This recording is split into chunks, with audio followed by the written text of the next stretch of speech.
Have you ever wondered if you truly know how to provide your partner with the most intense pleasure possible? Many people think about that question.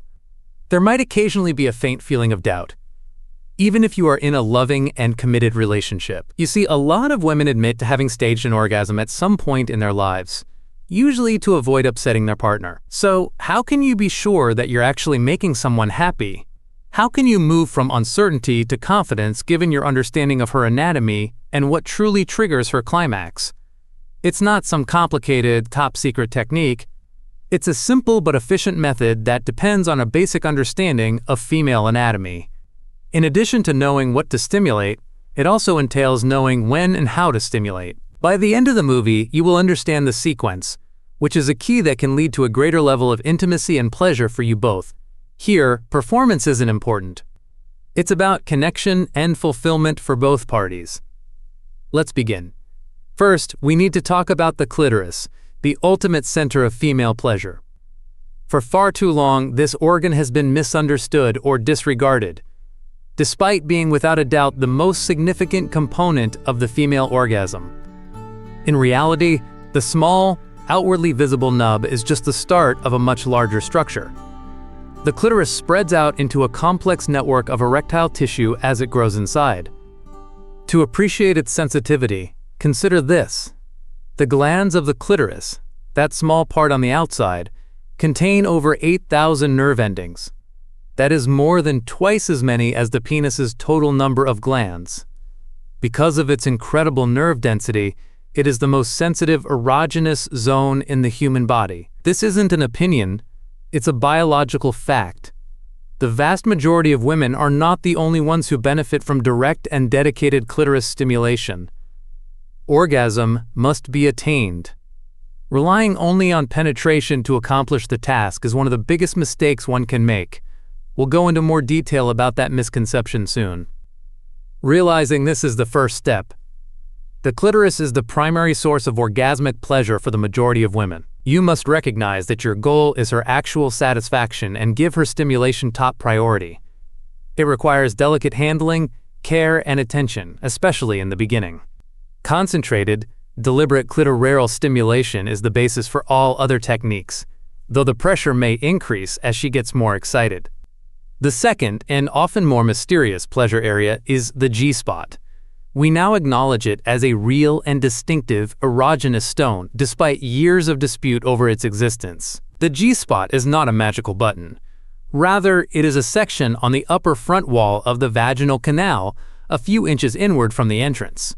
If you think of the vaginal canal as a clock face, with the clitoris on the outside at that moment, the G-spot is on the inside, also around the 12 o'clock position. When stimulated, it has a tendency to enlarge and may feel slightly different, almost rigid, than the surrounding vaginal walls. It also responds differently to various stimuli. It's not about gentle caressing. It responds best to constant, strong pressure. Making a come-hither motion with the fingers is the most often mentioned technique for effectively stimulating this area.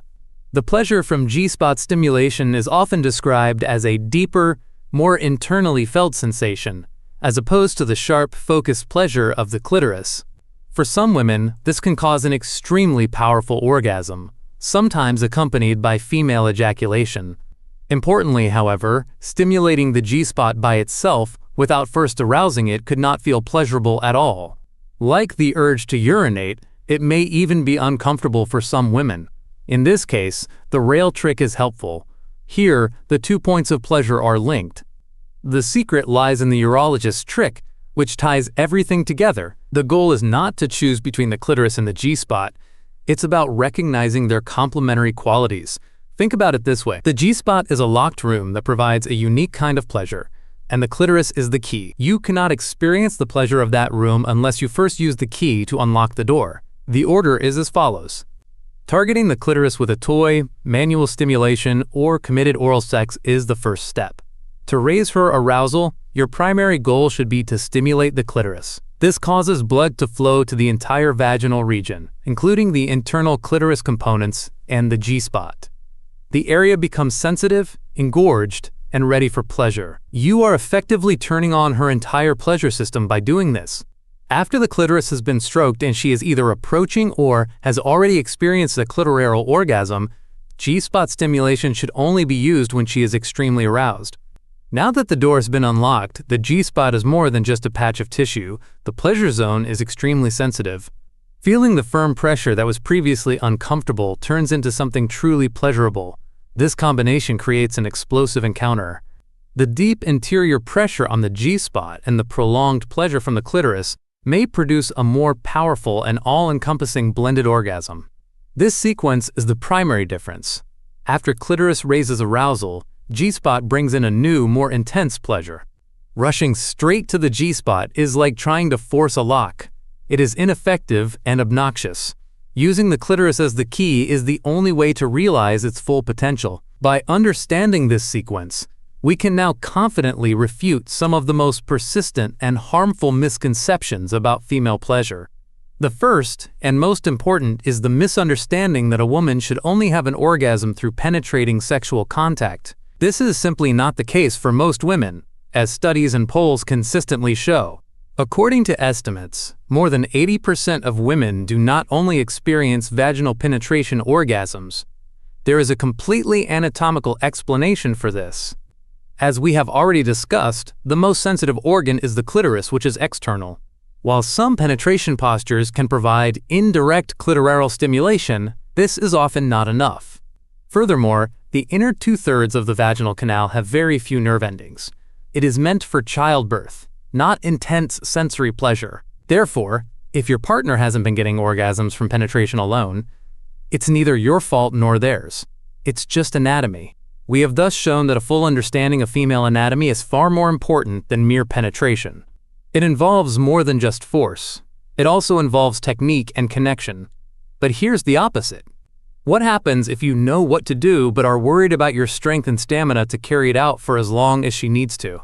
For the men who are observing and want to ensure that their staying power is as exceptional as their new technique, I have found something genuinely remarkable. Without the use of hazardous drugs or significant lifestyle changes, thousands of men are reversing the actual scientific cause of performance problems by increasing their drive, durability, and hardness with this all-natural 7-second at-home remedy. It's very illuminating. I have a QR code on the screen right now. Simply open your phone's camera and point it at the code to watch the short, free video that explains how it works. If you're viewing on a device that doesn't support the code, don't worry. Furthermore, the direct link is clearly visible at the top of the video's comments section. After talking about it, let's go back to another important fallacy that prevents people from enjoying each other. The obsession with penis length is the second myth. Society has propagated the idea that a longer penis is better. However, as we have just learned, this is seriously flawed. The G-spot, the lower part of the vaginal canal, and the areas most sensitive to vaginal pleasure are located in the first 3 to 4 inches.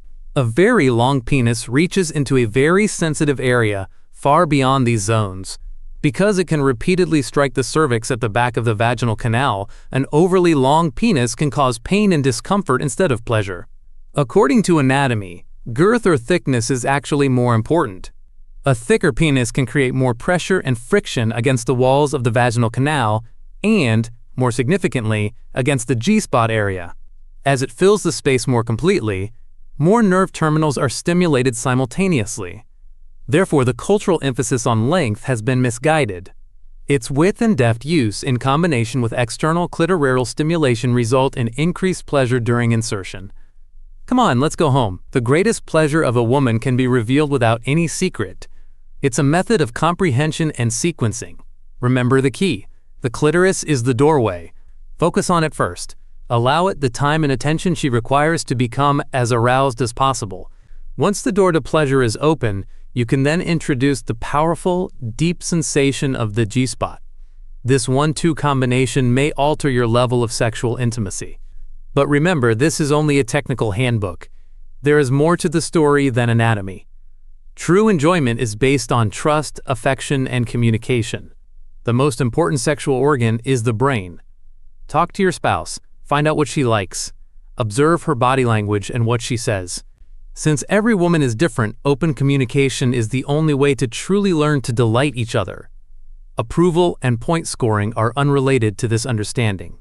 Giving someone you care about a generous and informed kind of joy is the most meaningful way to connect with them. When she feels completely acknowledged and satisfied, your intimacy will increase to a level you might not have anticipated. Thank you for watching.